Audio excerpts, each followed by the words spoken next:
Hey guys, and welcome back to this channel. In this video I'll be showing you guys how you can remove emojis from your videos in CapCut PC.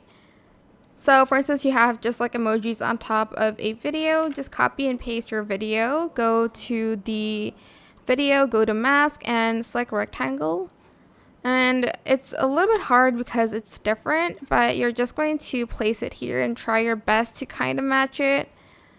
Go back to mask and I'm just going to make it just going to make it a little bit smaller, and I'm going to feather it out here, and I'm going to place it somewhere else. It's not perfect, especially if the video is moving. You'll be able to see some of that imperfection here, but it is better than seeing the emojis there. Just like try your best to place it like maybe here.